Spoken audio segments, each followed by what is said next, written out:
हाँ तो भाई बहुत बहुत गुड आफ्टरनून सबको।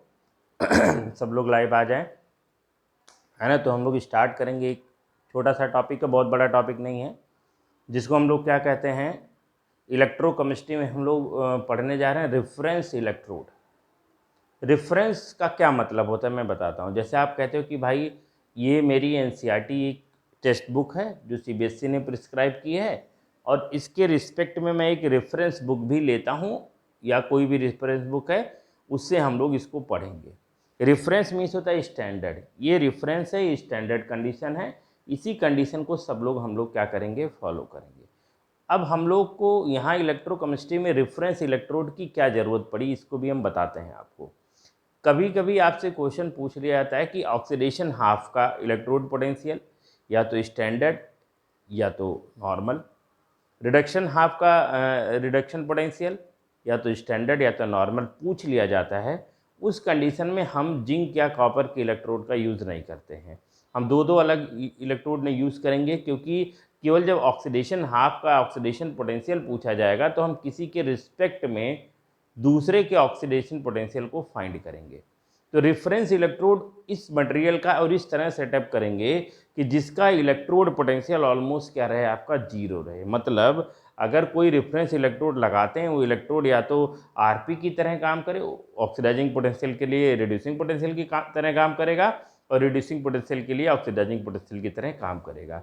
लेकिन दोनों कंडीशन में जो रेफरेंस इलेक्ट्रोड होगा, वो रेफरेंस इलेक्ट्रोड का पोटेंशियल क्या होना चाहिए, जीरो होना चाहिए।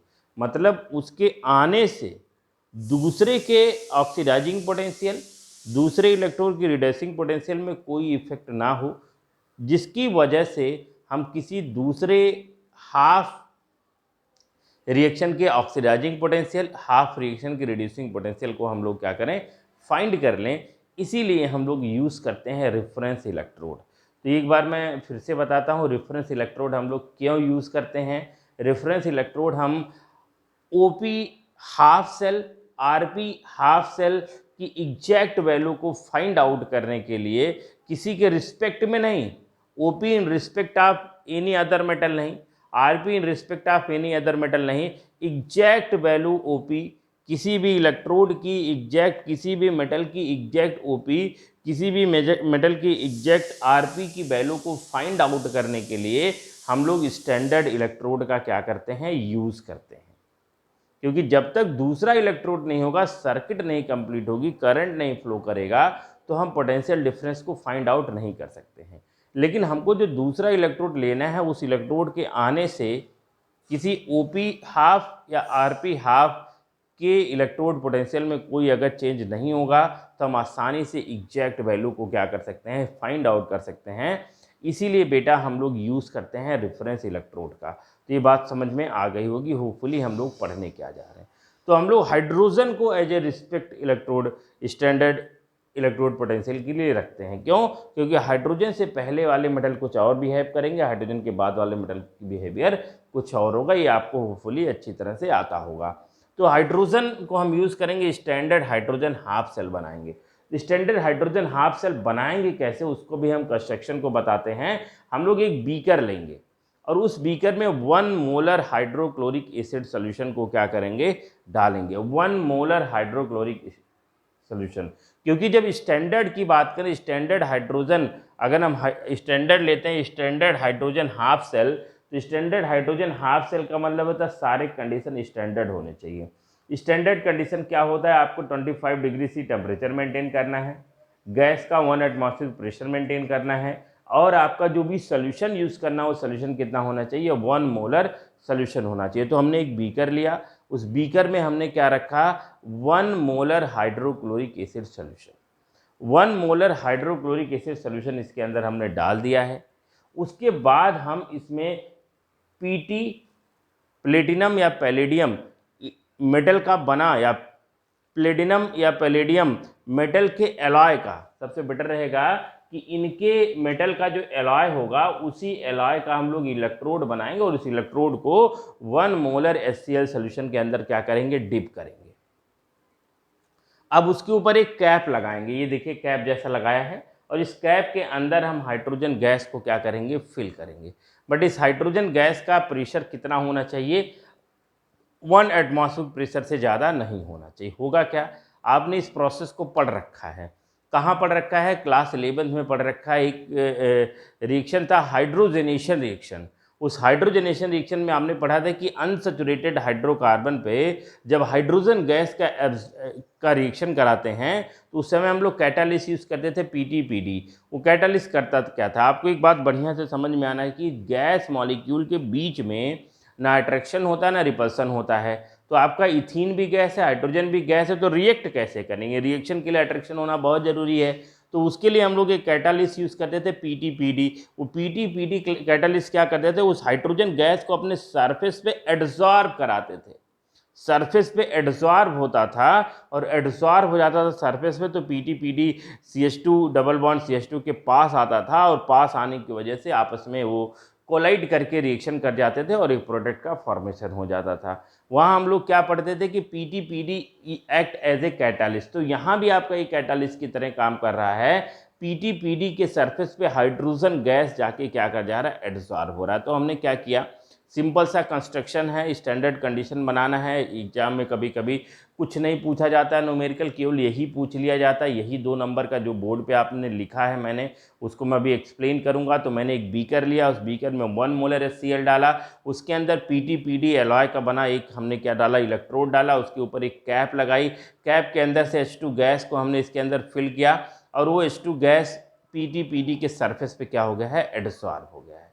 अब समझते हैं, जो हाइड्रोजन गैस एडसॉर्ब हुआ उसके सरफेस पे, उस हाइड्रोजन गैस की टेंडेंसी है क्या करने की बेटा, उस हाइड्रोजन गैस की टेंडेंसी है ऑक्सीडाइज करने की। वो ऑक्सीडाइजेबल हाइड्रोजन गैस है, तो ऑक्सीडाइजेबल हाइड्रोजन गैस है तो इलेक्ट्रोड पे वो करेंगे क्या, एट इलेक्ट्रोड वो हाइड्रोजन गैस आपके ऑक्सीडाइज होंगे और H+ आयन बनाएंगे और H+ आयन को कहाँ भेजेंगे, H+ आयन को कहाँ भेजेंगे, सोल्यूशन के अंदर भेजेंगे। और सेम टाइम पे सोल्यूशन के अंदर का जो H+ आयन है, सेम टाइम पे जो सोल्यूशन के अंदर का H+ आयन है, जो एक्स्ट्रा इलेक्ट्रॉन निकल के बाहर आया, कहाँ आया है, इलेक्ट्रोड के ऊपर। बात को समझो, हो क्या रहा है, ये आपका इलेक्ट्रोड है, इस इलेक्ट्रोड के चारों तरफ हाइड्रोजन गैस है, ये हाइड्रोजन गैस की टेंडेंसी है ऑक्सीडाइज करने की।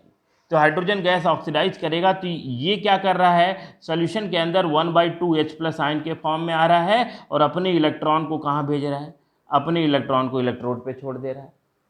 सेम टाइम पे सोल्यूशन के अंदर जो HCl का H+ आयन है, इसी इलेक्ट्रॉन को लेके फिर से H2 गैस इसके सरफेस पे क्या हो जा रहा है, एडसॉर्ब हो रहा है। ये फिनोमिनन हो रही, मतलब सरफेस का H2 H+ आयन के फॉर्म में सोल्यूशन में आ रहा है और उसी समय सोल्यूशन का H+ आयन सरफेस पे H2 बन के एडसॉर्ब हो रहा, मतलब जो दे रहे हैं वही फिर से मिल जा रहा है। फिर से समझिए कि ये इलेक्ट्रोड है, इस इलेक्ट्रोड के सरफेस पे H2 गैस एडसॉर्ब है, वो ऑक्सीडाइजेबल है, उनका नेचर पीटी-पीडी इलेक्ट्रोड के रिस्पेक्ट में ऑक्सीडाइज करने की है। तो ऑक्सीडाइज करने की है तो ऑक्सीडेशन में इलेक्ट्रॉन का लॉस होता है, तो अपने इलेक्ट्रॉन को इलेक्ट्रोड पे छोड़ के सोल्यूशन के अंदर H+ के फॉर्म में चले जाएंगे और सेम टाइम पे जैसे वो जाएगा, सॉल्यूशन के अंदर H+ एंड Cl- हैं और सॉल्यूशन के अंदर का H+ आयन उसी इलेक्ट्रॉन को लेके सरफेस पे फिर H2 बना लेगा। इस तरह से सॉल्यूशन के अंदर ना पॉजिटिव चार्ज डेवलप होगा, इलेक्ट्रोड पे ना नेगेटिव चार्ज डेवलप होगा, बट ये पॉजिटिव और नेगेटिव चार्ज बहुत फ्रैक्शन ऑफ सेकेंड के लिए डेवलप होंगे, जिससे हम कभी भी इलेक्ट्रोड पोटेंशियल इसके रिस्पेक्ट में फाइंड आउट नहीं कर सकते। कहने का मतलब प्रोसेस तो हो रहा है, प्रोसेस हो रहा है, लेकिन सॉल्यूशन और इलेक्ट्रोड के रिस्पेक्ट में एक पोटेंशियल डिफरेंस डेवलप नहीं हो रहा है। तो पोटेंशियल डिफरेंस डेवलप नहीं हो रहा है तो हम कभी भी ये नहीं कह सकते कि यहाँ कुछ पोटेंशियल होगा। प्रोसेस हो रहा है, प्रोसेस हो रहा है। जितना H2 आपका H+ आयन में कन्वर्ट हो रहा है, उतना सॉल्यूशन का H+ H2 में कन्वर्ट हो रहा है। मतलब अगर मैं कहता हूं कि जो आपके इलेक्ट्रोड का H2 है H+ आयन में कन्वर्ट हो रहा है, तो ऑक्सीडाइजिंग पोटेंशियल उतना ही आपका सॉल्यूशन के अंदर क्या हो रहा है, रिड्यूसिंग पोटेंशियल। अगर ये दोनों वैल्यू इक्वल है, ये दोनों वैल्यू इक्वल है, तो हमको पता है बेटा ई सेल इक्वल टू क्या होता है। अगर हम सेल का इलेक्ट्रोड पोटेंशियल फाइंड ही करते हैं तो ई सेल इक्वल टू क्या होता है, E right minus E left. होता है कि नहीं, ई राइट माइनस ई लेफ्ट होता है। तो अगर ई राइट की वैल्यू, और राइट मतलब राइट लेफ्ट तो है ही नहीं, बट अगर हम राइट लेफ्ट की बात करें, एक को ऑक्सीडाइजिंग पोटेंशियल माने, दूसरे को रिड्यूसिंग पोटेंशियल माने, दोनों एक दूसरे की इक्वल हैं, अगर ये वैल्यू एक दूसरे की इक्वल है, तो ई सेल की वैल्यू कितनी आएगी बताइए? इस सेल की वैल्यू कितनी आएगी? 0। तो मतलब अगर ऐसा एक सेल बनाते हैं, ऐसा एक हम कंडीशन प्रोवाइड करते हैं, ऐसा हम इलेक्ट्रोड बनाते हैं, तो इस कंडीशन में ऑक्सीडाइजिंग पोटेंशियल की भी वैल्यू 0, रिड्यूसिंग पोटेंशियल की भी वैल्यू 0, सारी वैल्यू क्या हो जाएगी? 0 हो जाएगी। अब हम इसका यूज करके, मतलब अगर हमको ऑक्सीडाइजिंग पोटेंशियल फाइंड करना है हाफ, तो मैं जिंक इलेक्ट्रोड को जिंक सॉल्यूशन के अंदर डाल को इसको आरपी की जगह रख के हम ओपी की वैल्यू क्या कर सकते हैं? फाइंड कर सकते हैं। और अगर मुझको आरपी की वैल्यू फाइंड करना है, आरपी की वैल्यू फाइंड करना है, तो दूसरे कंटेनर में हम इसको डाल के ओपी की तरह यूज कर सकते हैं। क्यों? क्योंकि इसका ओपी 0, इसका आरपी 0, तो अगर इसकी सारी वैल्यू 0 है, तो दूसरे इलेक्ट्रोड के exact oxidising potential, exact reducing potential को हम बहुत बहुत बहुत आसानी से क्या कर सकते हैं? फाइंड आउट कर सकते हैं। कोई डाउट कोई नहीं होना चाहिए बेटा। नीचे अपना सब नाम लिखते जाएं, केवल नाम लिखना है और कुछ नहीं करना है। होपफुली आपको ये सारी बातें समझ में आ रही। कंस्ट्रक्शन मैंने बता दिया, 2 नंबर का क्वेश्चन कभी कभी पूछा जाता है। H2 जो इलेक्ट्रोड पे एडसॉर्ब हुए वो ऑक्सीडाइज होके सोल्यूशन में जाएंगे, और सेम टाइप में सोल्यूशन के अंदर जो H+ आयन है वो आपके रिड्यूस होके इलेक्ट्रोड पे आएंगे। तो जितना H+ आयन सोल्यूशन के अंदर जा रहा है उतना हाइड्रोजन इलेक्ट्रोड पे आ रहा है, तो जितना जा रहा है उतना आ रहा है, नेट वैल्यू 0। कि एक बार 50 नंबर पाए, एक बार -50 नंबर पाए, फिर 50 नंबर पा रहे हो, फिर -50 नंबर, एवरेज जो रिजल्ट आएगा वो क्या आएगा? आपका 0 आएगा। तो इस तरह से जब हम इलेक्ट्रोड पोटेंशियल फाइंड करेंगे इस कंडीशन में, चाहे ओपी या चाहे आरपी, दोनों की वैल्यू एक दूसरे से इक्वल होगी, 0 होगी, क्योंकि पोटेंशियल डिफरेंस जब तक डेवलप नहीं होता है तब तक हम कभी भी पोटेंशियल फाइंड नहीं कर सकते हैं। पोटेंशियल सेम उसी तरह से है जैसे अगर आपसे पूछा जाए आपके पास दिमाग कितना है, तो दिमाग पता नहीं कितना है, हम फाइंड नहीं कर सकते। एनर्जी कितनी है, फाइंड नहीं कर सकते। पोटेंशियल कितनी है, नहीं फाइंड कर सकते हैं। हम लोग जब भी पढ़े हैं, क्लास 10th में पढ़े हैं, इलेक्ट्रोस्टैट पढ़े होगे, आप फिजिक्स में पढ़े होगे बेटा, पोटेंशियल डिफरेंस। तो जब तक डिफरेंस नहीं डेवलप होगा, सॉल्यूशन और इलेक्ट्रोड के बीच में पॉजिटिव नेगेटिव चार्ज नहीं डेवलप होगा, तब तक work done per unit charge from one place to another place नहीं होगा, तब तक हम पोटेंशियल डिफरेंस को फाइंड आउट नहीं कर सकते। बट ऐसा कहीं कुछ हो ही नहीं रहा है, सोल्यूशन के अंदर कोई चार्ज नहीं डेवलप हो रहा। देखने में तो लग रहा है H+Cl- आयन है और इलेक्ट्रोड के ऊपर से H+ आ रहा है, तो सोल्यूशन के अंदर H+ का नंबर बढ़ता जा रहा है, सोल्यूशन के अंदर H+ हो जाएगा, और इलेक्ट्रोड पे वो H+ अपने इलेक्ट्रॉन को छोड़ते जा रहा है, तो इलेक्ट्रोड पे नेगेटिव हो जाएगा। बट नहीं, सोल्यूशन के अंदर का H+ आयन इमीडिएट इलेक्ट्रॉन को ले रहा है, तो ना इलेक्ट्रोड पे कोई नेगेटिव चार्ज आ रहा है, ना सोल्यूशन के अंदर पॉजिटिव चार्ज का नंबर बढ़ रहा है। इस तरह से सोल्यूशन और इलेक्ट्रोड के बीच में कोई चार्ज का डिफरेंस नहीं हो रहा है। तो चार्ज का डिफरेंस नहीं हो रहा तो पोटेंशियल का कोई डिफरेंस नहीं होगा। और इस कंडीशन में इस इलेक्ट्रोड का, इस हाइड्रोजन इलेक्ट्रोड का पोटेंशियल डिफरेंस क्या आने वाला है? 0 आने वाला है। आप इलेक्ट्रोकेमिकल सीरीज में देख सकते हो कि ओपी और आरपी हाइड्रोजन का दोनों क्या होता है, वैल्यू क्या होता है बेटा? 0 होता है। होपफुली इतनी बात आपको समझ में आई। अब इसका यूज करके ऑक्सीडेशन हाफ फाइंड करेंगे, इसका यूज करके रिडक्शन हाफ फाइंड करेंगे, तो आपका सारा कॉन्सेप्ट क्लियर हो जाएगा। समझ में आया आपके? तो इसको आप एक बार एक स्क्रीनशॉट ले लो या नोट कर लो इसको। अब इसके बाद हम लोग क्या करने जा रहे हैं, आपने नोट कर लिया होगा होपफुली सारा कुछ। अब हम इसी हाइड्रोजन स्टैंडर्ड इलेक्ट्रोड का यूज करके क्या फाइंड करने जा रहे हैं, आप देखिएगा। हम लोग फाइंड करने जा रहे हैं oxidising potential by using reference electrode H2 का रेफरेंस इलेक्ट्रोड हम लोग लेंगे, और इस रेफरेंस इलेक्ट्रोड का यूज करके हम लोग क्या फाइंड करेंगे? ऑक्सीडेशन हाफ फाइंड करेंगे। तो देखते हैं हम लोग क्या फाइंड करने जा रहे हैं। हम लोग फाइंड करने जा रहे हैं ऑक्सीडेशन हाफ। तो एक हम कंस्ट्रक्ट करेंगे, एक सेल बनाएंगे। सेल कैसे बनाएंगे? हम एक बीकर लेंगे, यहाँ दिख रहा होगा होपफुली, हम दिखे ना दिखे, यहाँ ये दिखना चाहिए बेटा, ठीक है ना। एक हमने बीकर लिया, इस बीकर में हमने क्या कर रखा है? इस बीकर में हमने क्या रखा है? इस बीकर में हमने ले रखा है ZnSO4 एक्वस ZnSO4, और सबको पता है एक्वस ZnSO4 का मतलब ये ZnSO4 सॉल्यूशन के अंदर Zn+2 एक्वस और SO4-2 एक्वस के फॉर्म में होगा। ये बात मैंने बताया है। उसके बाद इसके अंदर हम लोग क्या डालेंगे, इसके बाद हम इसके अंदर डालेंगे जिंक इलेक्ट्रोड को। किसको डालेंगे बेटा, इसके अंदर हमने डिप किया है जिंक इलेक्ट्रोड को।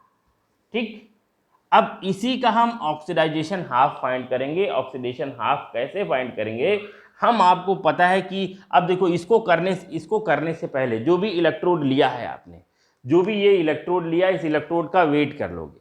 इलेक्ट्रोड 1 ग्राम का है, 2 ग्राम का है, 3 ग्राम का है, 4 ग्राम का है। After completion of reaction, after completion of oxidation half, हम इस इलेक्ट्रोड को निकालेंगे, फिर से उसका वेट कर लेंगे।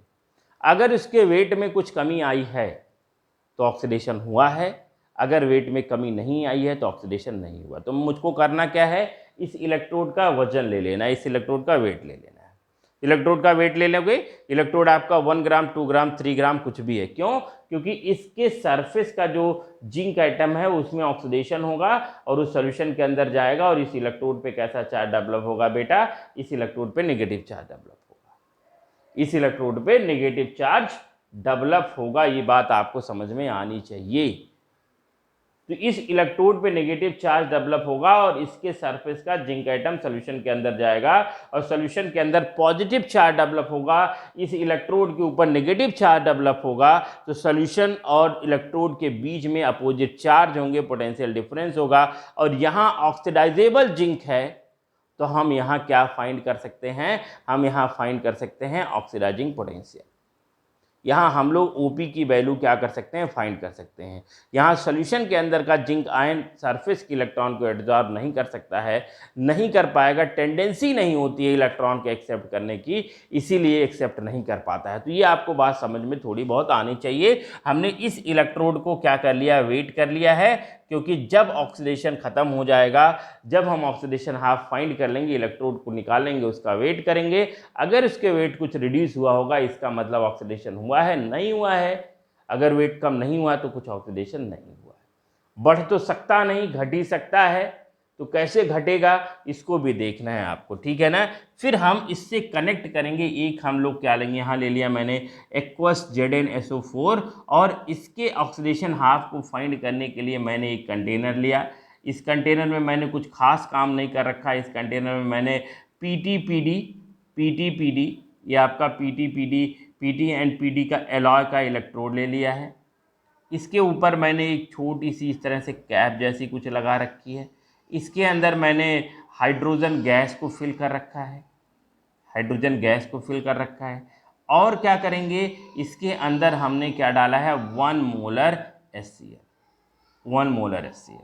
और इसको जब हम फाइंड करने जाएंगे ऑक्सीडेशन हाफ, तो इसको और इसको हम एक मेटेलिक वायर से क्या करते हैं, कनेक्ट करते हैं। इसको और इसको एक मेटेलिक वायर से क्या करते हैं, कनेक्ट करते हैं। बट बहुत ध्यान रहे, बहुत कम समय के लिए हम यहाँ वायर को लगाएंगे, क्योंकि अगर ज़्यादा समय के लिए लगाएंगे तो 1 मोलर HCl का कंडीशन डिस्ट्रॉय हो जाएगा, और 1 मोलर HCl का कंडीशन डिस्ट्रॉय हो जाएगा तो ये स्टैंडर्ड इलेक्ट्रोड नहीं रह जाएगा। तो हम इसको बहुत बहुत बहुत कम समय के लिए इससे वायर को कनेक्ट करेंगे। और साथ में यहाँ आप सब बातें जान ही रहे हो, साथ में हम यहाँ क्या लगाते हैं आपको पता है, यहाँ लगाते हैं एक यू शेप का ट्यूब, और इस यू शेप के ट्यूब को हम लोग क्या कहते हैं, सॉल्ट ब्रिज कहते हैं। तो इसके फंक्शन को अभी हम डिस्कस नहीं करेंगे, क्योंकि इसके बारे में हम बहुत सारी बातें जान रहे हैं। बट ध्यान में रखना है कि इस वायर को बहुत बहुत बहुत कम समय के लिए कनेक्ट करेंगे। इसको बना लो डायग्राम। अब आपको पता है कि हम ऑक्सीडाइजेशन हाफ फाइंड कर रहे हैं, तो इसका जो जिंक है इसमें ऑक्सीडेशन होगा। जिंक ऑक्सीडाइजेबल है, तो जिंक ऑक्सीडाइजेबल है तो आप देखेंगे क्या हो रहा होगा, ये जिंक ऑक्सीडाइजेबल है, इसके सरफेस पे इलेक्ट्रॉन आएंगे, तो ऑक्सीडाइजेबल जिंक है, तो आपका जो जिंक इलेक्ट्रोड है बेटा, जिंक इलेक्ट्रोड है, वो किसकी तरह काम करेगा, नीचे कमेंट सेक्शन में लिख के बताइए। जिंक इलेक्ट्रोड किसकी तरह काम करेगा, एनोड की तरह या कैथोड की तरह, बताओ। जिंक इलेक्ट्रोड किसकी तरह काम करेगा? जिंक क्योंकि ऑक्सीडाइजेबल जिंक है, वो आपका किसकी तरह काम करेगा? हाइड्रोजन के रिस्पेक्ट में जिंक का ऑक्सीडेशन होगा। ये आप इलेक्ट्रोकेमिकल सीरीज में देख सकते हो, बार बार मैं बता रहा हूँ। तो जिंक ऑक्सीडाइजेबल है, तो ये जिंक इलेक्ट्रोड किसकी तरह काम करेगा? जिंक इलेक्ट्रोड आपका एनोड की तरह काम करेगा। अगर ये एनोड की तरह काम करेगा तो आपका जो पीटी एलॉय का इलेक्ट्रोड बना है वो किसकी तरह काम करने लगेगा? वो कैथोड की तरह काम करने लगेगा। तो आपके इलेक्ट्रोड पे क्या हो रहा है? यहाँ इलेक्ट्रोड एनोड पे क्या हो रहा है? ये जिंक ऑक्सीडाइज हो रहा है, सॉल्यूशन के अंदर जा रहा है, अपने इलेक्ट्रॉन को इलेक्ट्रोड के ऊपर छोड़ रहा है, this is the oxidation half. ये कहाँ हो रहा है? ये एनोड पे हो रहा है। और कौन सा एनोड है? जिंक का एनोड है। और जो कैथोड है उसके ऊपर क्या हो रहा है? आप इसको भी समझिए। कैथोड में क्या हो रहा है कि सॉल्यूशन के अंदर का H+ आयन, क्योंकि इस पे इलेक्ट्रॉन आ जा रहा है और ये इलेक्ट्रॉन इधर की तरफ जाएगा। क्यों? क्योंकि सॉल्यूशन में कैसा चार्ज है? पॉजिटिव। तो ये इलेक्ट्रॉन इधर की तरफ मूव करने की कोशिश करेगा, एनोड से कैथोड की तरफ जाने की कोशिश करेगा। तो इस सरफेस पे कैसा चार्ज आएगा? नेगेटिव। और इस नेगेटिव को H+ आयन इमीडिएटली क्या करेगा बेटा? इस नेगेटिव को H+ आयन इमीडिएटली लेगा। तो कैथोड H+ आयन जो सोल्यूशन का है, वो सोल्यूशन का H+ आयन बेटा क्या करने वाला है? सोल्यूशन के अंदर का H+ आयन, इस सोल्यूशन के अंदर का H+ आयन इस 2 इलेक्ट्रॉन को, मतलब 2H+ 2 इलेक्ट्रॉन को लेगा और क्या बना लेगा? यहाँ हाइड्रोजन गैस बना लेगा और इस सरफेस के ऊपर क्या कर जाएगा? एडसॉर्ब कर जाएगा। It adsorb at the surface and this is the overall chemical reaction is going on this particular galvanic cell, जिससे हम फाइंड कर रहे हैं ऑक्सीडेशन हाफ फाइंड कर रहे हैं। समझिए बात को कि यहाँ इस इलेक्ट्रोड पे कोई चार्ज ही नहीं आया है। ध्यान से देखिए, क्योंकि जैसे इसके ऊपर नेगेटिव चार्ज आया है, जैसे इसके ऊपर इलेक्ट्रॉन आया है, उस इलेक्ट्रॉन को इस 2H+ आयन ने ले लिया, तो इस पर कोई चार्ज ही नहीं आया है और इसी के ऊपर बार बार नेगेटिव चार्ज आ रहा है, डिसअपियर हो रहा, आ रहा, डिसअपियर हो रहा है, ये सारी कामें हो रही हैं। तो एक ही इलेक्ट्रोड का ऑक्सीडाइजेशन हाफ हम आसानी से क्या करने जा रहे हैं? फाइंड करने जा रहे हैं।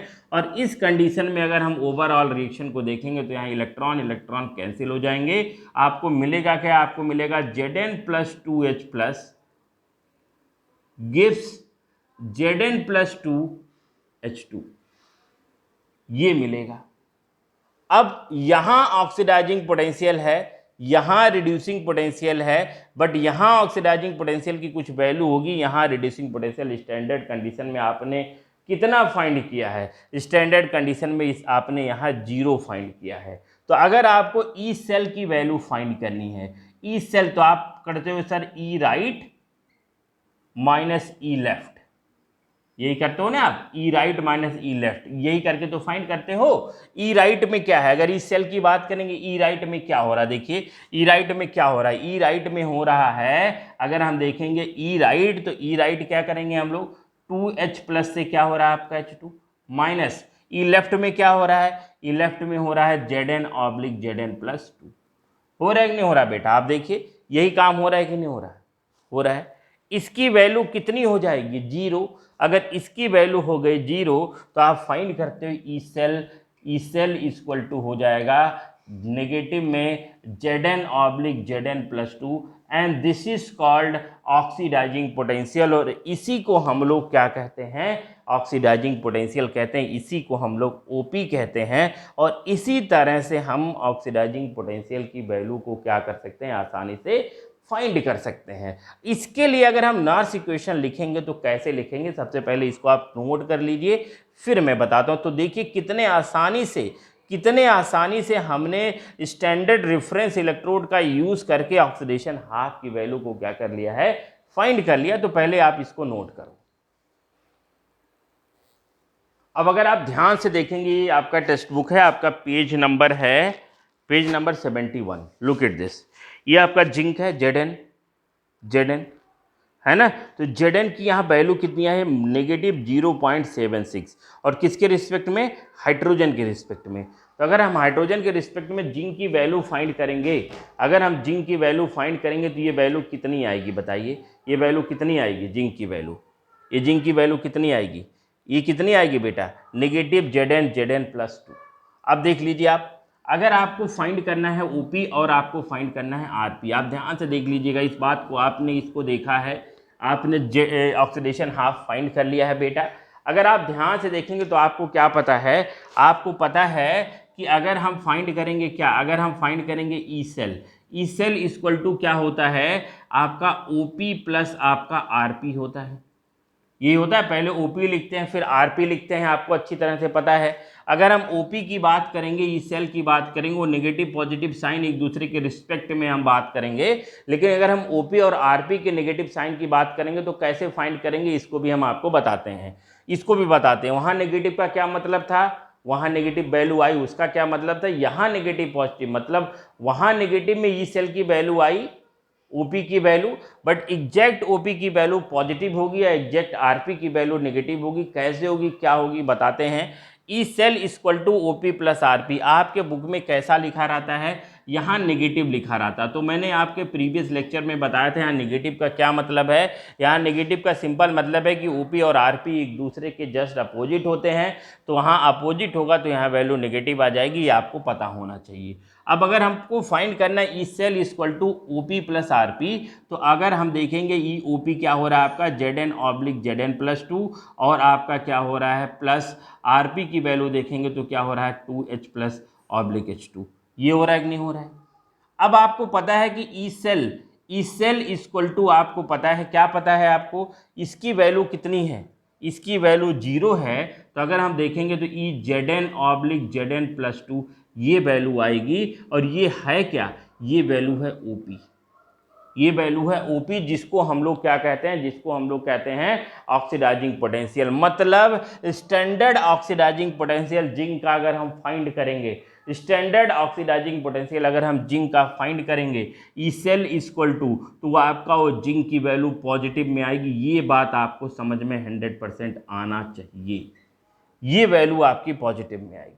अगर हम इसी का, अगर हमको पता है OP equal to minus RP होता है, ये बात तो मैंने आपको बहुत बहुत बहुत पहले बता रखी है, OP equal to minus RP. तो अगर हम आरपी की वैल्यू फाइंड करेंगे तो आरपी इक्वल टू क्या हो जाएगा, नेगेटिव ओपी हो जाएगा। तो ओपी की वैल्यू पॉजिटिव है, उसके आगे हम लोग नेगेटिव लगा के फाइंड कर लेंगे। तो आपके टेक्स्ट बुक में आप देखिएगा, आपके टेक्स्ट बुक में लिखा है ZN+2 इलेक्ट्रॉन, और जो इलेक्ट्रोड पोटेंशियल दिया है 0.76 नेगेटिव में, और ये आपका दिया है किसके रिस्पेक्ट में, ये इलेक्ट्रॉन जब एक्सेप्ट कर रहा है तो किसके रिस्पेक्ट में है, ये किसके रिस्पेक्ट में है। अगर इलेक्ट्रॉन एक्सेप्ट कर रहा है, अगर इलेक्ट्रॉन एक्सेप्ट कर रहा है तो ये किसके रिस्पेक्ट में है, रिड्यूसिंग पोटेंशियल के रिस्पेक्ट में है। बट अगर हम इसी का ऑक्सीडाइजिंग पोटेंशियल फाइंड करते हैं ZN+2 इलेक्ट्रॉन, तो हमको फाइंड करने की जरूरत नहीं है बेटा, हाइड्रोजन के रिस्पेक्ट में यही वैल्यू किस में आएगी,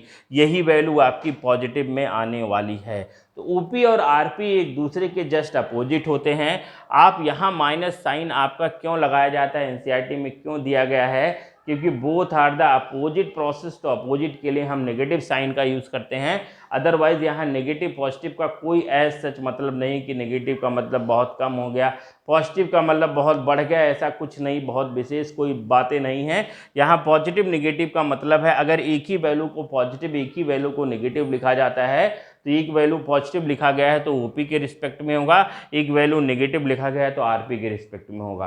तो जिंक का जब हम ऑक्सीडाइजिंग पोटेंशियल फाइंड करेंगे, कभी भी जिंक का जब हम ओपी फाइंड करेंगे तो वैल्यू आप देखिए किस में आना है, जिंक की ओपी की वैल्यू पॉजिटिव में आनी है और आरपी की वैल्यू नेगेटिव में आनी है। तो जिंक की ओपी की वैल्यू अगर पॉजिटिव में आई तो कॉपर की आरपी की वैल्यू आपके टेक्स्ट बुक में किस में दिया होगा, कॉपर की आरपी की वैल्यू नेगेटिव में आनी चाहिए।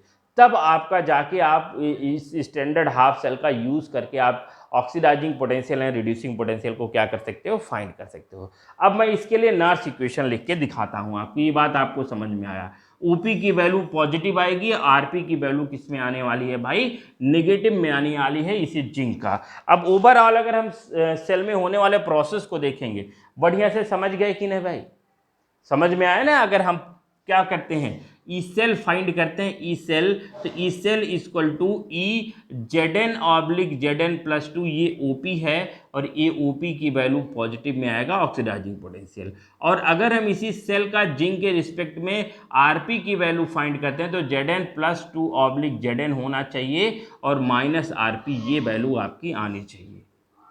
क्योंकि आपको ये पता है कि ई सेल इक्वल टू होता है ई कैथोड, है ना, ई कैथोड प्लस ई एनोड प्लस ई कैथोड, ई एनोड प्लस ई कैथोड। और अगर हम इसको एनसीईआरटी के रिस्पेक्ट में लिखते हैं तो ई कैथोड माइनस ई राइट माइनस ई लेफ्ट लिखते हैं। एनोड पे क्या हो रहा है, कैथोड पे क्या हो रहा है आपको पता है, एनोड पे ये हो रहा है, कैथोड पे ये हो रहा है।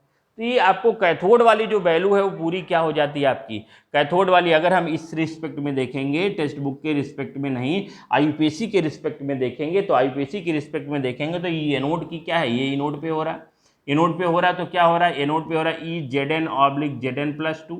और कैथोड पे क्या हो रहा है, कैथोड पे अगर हाइड्रोजन के रिस्पेक्ट में देखेंगे तो 2H प्लस एंड 2H2। अब आपको पता है ये सारी वैल्यू जीरो है, तो ई सेल इक्वल टू क्या आएगा, ई सेल इक्वल टू आएगा E Z N oblique Z N plus 2। और ये वैल्यू इस क्या है आपका, ये ऑक्सीडाइजिंग पोटेंशियल है। This is the oxidising potential. और अगर ऑक्सीडाइजिंग पोटेंशियल की वैल्यू पॉजिटिव में आई है तो अगर हम ई सेल का इसी के रिस्पेक्ट में रिड्यूसिंग पोटेंशियल फाइंड करेंगे Z N plus 2 oblique Z N, तो ये आपका नेगेटिव ओपी आएगा। नेगेटिव ओपी मतलब ये आरपी जो आएगा वो क्या आएगा, नेगेटिव आएगा, नेगेटिव रिड्यूसिंग पोटेंशियल आएगा। और ये रिड्यूसिंग पोटेंशियल की वैल्यू एग्जैक्ट सेम होगी जितनी वैल्यू आपकी ओपी की है। तो बुक में आपका इस कंडीशन में, स्टैंडर्ड कंडीशन में आरपी की वैल्यू कितनी दी है, 0.76 नेगेटिव में, तो ओपी की वैल्यू कितनी होगी, प्लस 0.76 पॉजिटिव में। ये वैल्यू आपको पता होनी चाहिए, आपको ये सारी बातें जिंक और कॉपर का एटलीस्ट आपको एकदम से रटा होना चाहिए, इसमें कुछ गलत नहीं होना चाहिए। इसके बाद अगर हम इसी के नर्स इक्वेशन को रिप्रेजेंट करेंगे तो कैसे रिप्रेजेंट करेंगे उसको भी आप लोग एक बार देख लीजिए। Representation Nernst equation in respect of standard hydrogen electrode. इस वायर को बहुत कम समय के लिए कनेक्ट करेंगे, नहीं तो इलेक्ट्रॉन का फ्लो होने लगेगा और HCl का कंसंट्रेशन कम होने लगा है, तो 1HCl का कंडीशन क्या हो जाएगा, खत्म हो जाएगा। अगर आप लिखोगे तो कैसे लिखते हो बेटा, आपको पता है रिएक्शन क्या हो रहा है, Z N plus two electron, और क्या हो रहा है आपका 2H plus 2 electron gives H2 gas, ये आपका हो रहा है। अगर आप इसके ओवरऑल प्रोसेस को देखेंगे तो क्या हो रहा है, Z N plus 2H plus gives Z N plus 2 plus H2। अगर हम इसको रिवर्सिबल प्रोसेस की तरह लिखते हैं लाइक दिस, तो हम लोग इसके लिए रिएक्शन क्यूशेंट की वैल्यू क्या फाइंड करेंगे, देख लीजिए आप आसानी से फाइंड करेंगे। Z N plus 2 active mass H2 upon Z N, और यहाँ H प्लस के ऊपर क्या हो जाएगा, 2 हो जाएगा। आपने आयनिक इक्विलिब्रियम में पढ़ा है। अब आयनिक इक्विलिब्रियम में इसको पढ़ा है तो आपको पता है कि जो लोग आयनाइज नहीं होते उसकी वैल्यू यूनिटी हो जाएगी। तो इसको हम लोग लिख सकते हैं, क्या लिख सकते हैं, हम लोग लिख सकते हैं Z N plus 2 upon H plus का स्क्वायर, है ना बेटा। सारी चीज़ें हमको क्या है, जो चैट आ रहा है आपको प्रॉपर हमको दिख नहीं रहा है, बट होपफुली एक ही बात को मैं 10वीं बार से रिपीट कर रहा हूँ तो होपफुली आपको समझ में आ रहा है। तो आपका मैं लेक्चर भी हटाने वाला नहीं हूँ, तो आप बार बार रिपीट करके इस बात को देख सकते हो। तो रिएक्शन क्यूसेंट आपको ये मिल गया। अगर रिवर्सिबल प्रोसेस आई है, आ रहा है जा रहा है, आ रहा है जा रहा है, ये सब तो काम हो ही रहा है, तो आपको ये रिएक्शन क्यूसेंट मिल गया। अब इस कंडीशन में अगर आपको क्या फाइंड करना है, इस कंडीशन में आपको लिखना है नर्स इक्वेशन। तो हम नर्स इक्वेशन को कैसे रिप्रेजेंट करेंगे, अब आपको पता है E cell equal to E not standard electrode potential किसका, ओपी फाइंड करोगे Z N plus 2, Z N से Z N plus 2 oxidising potential minus कितने इलेक्ट्रॉन का मूवमेंट हो रहा है, 2। तो आपको पता है, क्या पता है आपको, RT upon NF ln Q की जगह क्या हो जाएगा, Q की जगह हो जाएगा Z N plus 2 upon H plus का होल। और इस तरह से हम सारी वैल्यू फाइंड कर सकते हैं, ई सेल की वैल्यू फाइंड कर सकते हैं। अब आपको पता है हाइड्रोजन के रिस्पेक्ट में इसकी वैल्यू कितनी है, स्टैंडर्ड इलेक्ट्रोड पोटेंशियल की वैल्यू कितनी है, इसकी वैल्यू है ई सेल इक्वल टू, अगर लिखोगे तो इसकी वैल्यू है 0.76, ये आपको पता है, माइनस ये सारी वैल्यू कितने इलेक्ट्रॉन का फ्लो है, 2। 1 फैराडे का मतलब 96500 कूलाम। आर की वैल्यू पता है, टेम्परेचर 25 डिग्री सी को केल्विन में 298 केल्विन, अगर ln हटाएंगे तो log आएगा 2.3038। तो यहाँ क्या आने वाला है आपको पता है 0.0591 अपॉन n। n कितना है आपको ये भी पता है 2। अब क्या हो जाएगा log हो जाएगा और Zn प्लस 2 एक्टिव मास और H प्लस का क्या हो जाएगा स्क्वायर हो जाएगा। और इस तरह से आप ई सेल की वैल्यू, सेल जो बना है कंस्ट्रक्ट किया है उस सेल का इलेक्ट्रोड पोटेंशियल आसानी से हम लोग क्या कर सकते हैं, ऐसे सेल का इलेक्ट्रोड पोटेंशियल हम लोग आसानी से क्या कर सकते हैं फाइंड कर सकते हैं, क्योंकि इसकी वैल्यू तो फाइंड करना हम लोग सीख गए हैं। अब यहाँ जो लिखा है मैंने ln हटा के ln x की वैल्यू बताया है, ln x equal to 2.303 RT, ln x equal to 2.303, ln x equal to क्या होगा भाई, भूल जा रहे हैं बार बार, ln x equal to 2.303 log x, ये आपका होता है ln x equal to 2.303 log x। तो होपफुली आपको ऑक्सीडाइजिंग पोटेंशियल समझ में आया है। अगर ऑक्सीडाइजिंग पोटेंशियल आप समझ गए हो तो रिड्यूसिंग पोटेंशियल को फाइंड करना स्टैंडर्ड इलेक्ट्रोड से हम आसानी से सीख सकते हैं। इस सबको आप नोट कर लीजिए, सारी बातों को समझ लीजिए, देख लीजिए, कोई डाउट है तो आप बताइए। और इसके बाद अगर कोई डाउट होता तो मेरा नंबर सबके पास है 8115725064। आप हमको फ़ोन करके पूछिएगा, जो भी पूछिएगा बेटा फ़ोन करके पूछिएगा, ना कि व्हाट्सएप करके, क्योंकि बहुत सारी बातें व्हाट्सएप पे बताई नहीं जा, एक्सप्लेन नहीं कर पाता, क्योंकि मैं कहना कुछ और चाह रहा हूँ, आप समझना कुछ और चाह रहे हो, तो थोड़ी सी आपको डिफ़िकल्टी होगी। इसीलिए आप हमको इसको फ़ोन करेंगे क्लास ख़त्म होने के तुरंत बाद, तो मैं आपको तुरंत सारी चीज़ें बताऊँगा। डेली क्लास होगा, 2 बजे डेली क्लास होगा। होपफुली यहाँ तक आपको बात समझ में आए। अब 10-15 मिनट और हम लोग रिड्यूसिंग पोटेंशियल हम आपको एक्सप्लेन कर देंगे, तो आज का टॉपिक क्या हो जाएगा, ख़त्म हो जाएगा। नोट करो, या एक छोटा सा काम करते हैं। छोटा सा काम क्या करते हैं मैं बताता हूँ आपको, कुछ काम आप भी करिए। मैं अभी हमारे दिमाग में ये बात आई, छोटा सा काम ये करते हैं कि मैंने क्या किया है, मैंने आपको ओपी ऑक्सीडेशन हाफ बता दिया है, मैंने आपको ऑक्सीडेशन हाफ बता दिया है। अब आपको रिडक्शन हाफ खुद बना के दिखाना है। मैं सेल को कंस्ट्रक्ट कर दे रहा हूँ। मैं क्या कर रहा हूँ, मैं एक कंटेनर ये ले रहा हूँ, एक कंटेनर ये है, एक दूसरा कंटेनर ये है, ये दूसरा कंटेनर है। इस कंटेनर में मैंने डाला है PT-PD एलॉय का बना इलेक्ट्रोड। इसके ऊपर मैंने एक कैप जैसी कुछ लगा रखी है। इसके अंदर मैंने हाइड्रोजन गैस को फिल करके रखा है। इसके अंदर एक सॉल्यूशन लिया है मैंने, 1 मोलर HCl को डाल के रखा है, this is the 1 molar HCl। इसके अंदर मैंने एक्वस ZnSO4 लगा रखा है। इसकी CuSO4, क्योंकि अब हम लोग रिडक्शन हाफ फाइंड करने जा रहे हैं, रिडक्शन हाफ फाइंड करने जा रहे हैं। और एक मैंने इसके अंदर डाल दिया है कॉपर के इलेक्ट्रोड को, ये Cu है। इसको कुछ समय के लिए हम इससे कनेक्ट करेंगे, क्योंकि ज़्यादा समय की ये सब बना दो, सॉल्ट ब्रिज वगैरह आप इसमें बना सकते हो। ज़्यादा समय के लिए कनेक्ट करेंगे तो क्या दिक्कत होने वाली है आपको समझना है। ज़्यादा समय के लिए कनेक्ट करेंगे तो HCl का कंसंट्रेशन ख़त्म होगा, क्योंकि पूरा का पूरा प्रोसेस हो रहा है। टेम्परेचर जो है आपका 25 डिग्री C, जिसको हम 298 केल्विन कह सकते हैं। ये जो प्रेशर है H2 गैस का, वो एटमॉस्फेरिक प्रेशर है। और जो सोल्यूशन का कंसंट्रेशन है आपका, वो कितना है, 1 मोलर है। 1 मोलर इधर भी, 1 मोलर इधर है। तभी आपका एक स्टैंडर्ड कंडीशन आपको मिला है। और स्टैंडर्ड कंडीशन पे आप स्टैंडर्ड इलेक्ट्रोड पोटेंशियल की वैल्यू क्या कर रहे हो, फाइंड करने जा रहे हो। RP की वैल्यू आप क्या करने जा रहे हो बेटा, फाइंड करने जा रहे हो। ये आपको बात थोड़ी थोड़ी क्या होनी चाहिए, समझ में आनी चाहिए। अब आपको क्या करना है, अब आपको समझना है, आपको देखना है कि जो हाइड्रोजन गैस इस सरफेस के ऊपर एडजॉर्ब हुई है, थोड़ा सा बता दे रहा हूँ, इस सरफेस के ऊपर जो हाइड्रोजन गैस एडजॉर्ब हुए हैं, वो हाइड्रोजन गैस अपने इलेक्ट्रॉन को इसके इलेक्ट्रोड पे, मतलब इसके ऊपर छोड़ देंगे।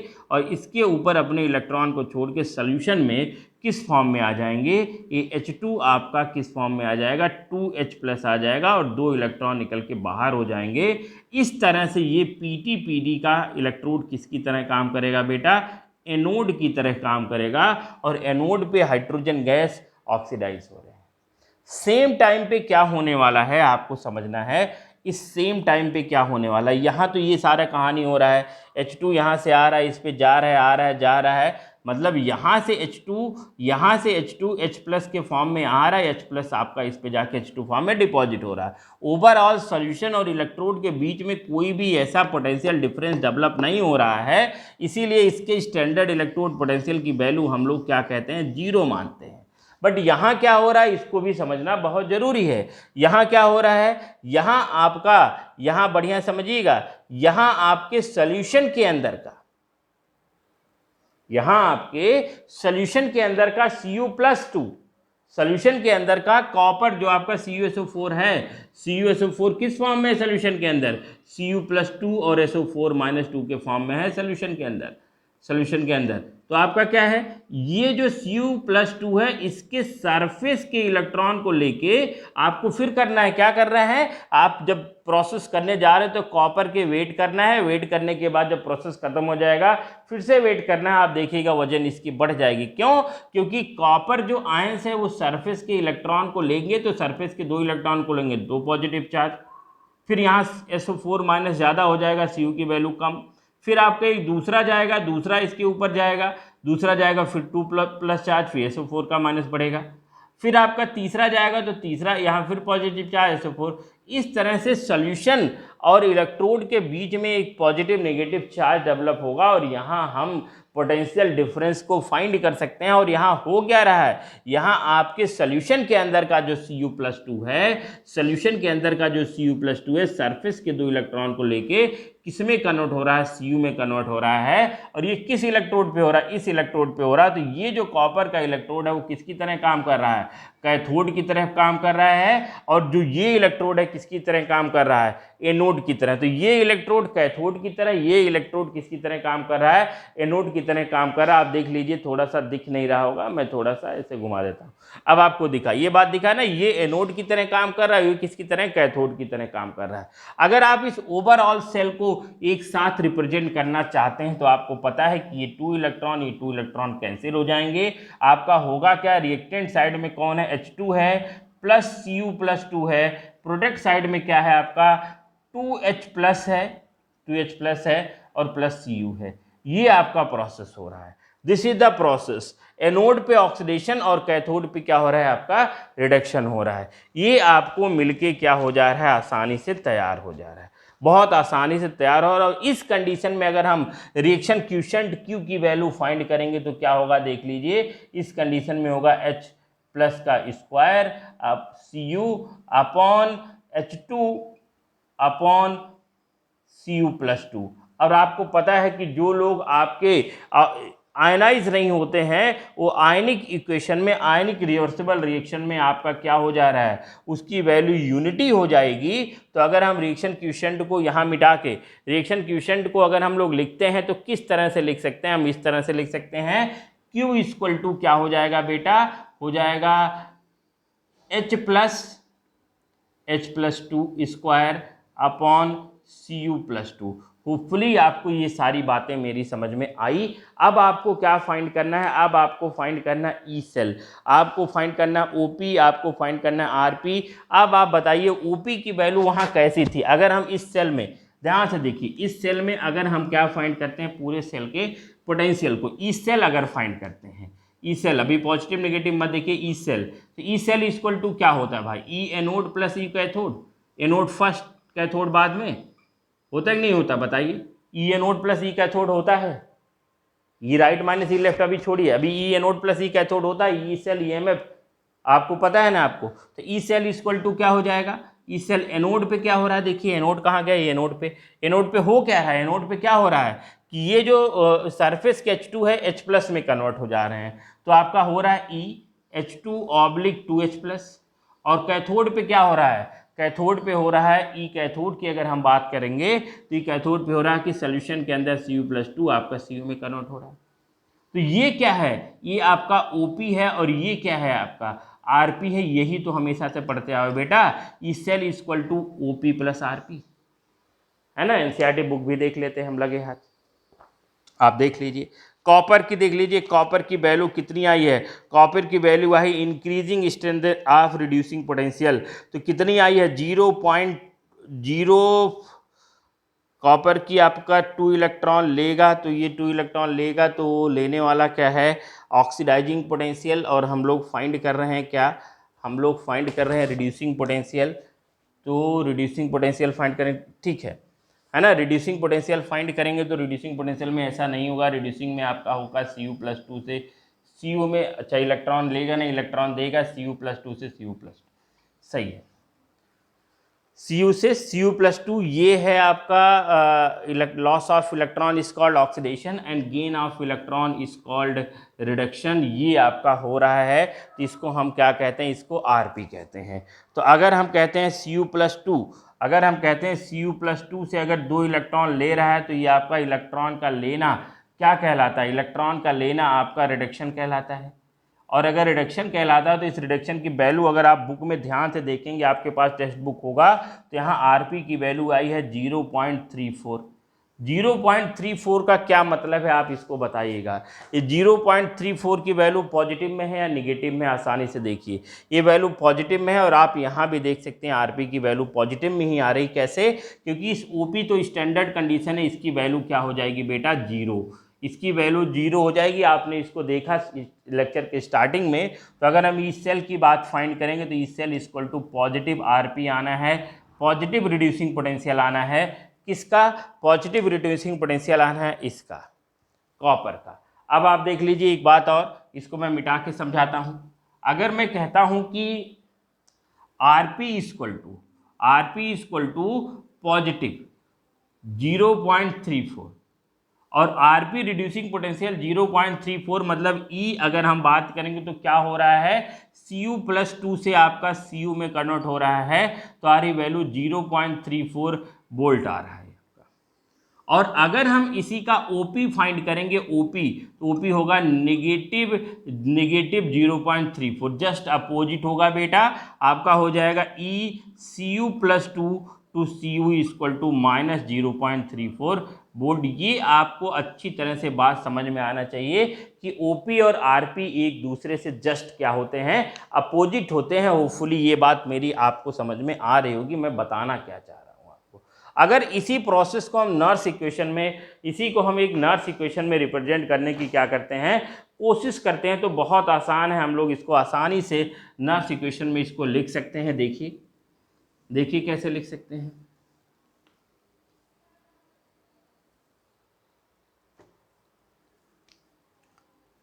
ई cell equal to E naught cell minus IT अपॉन NF ln Q।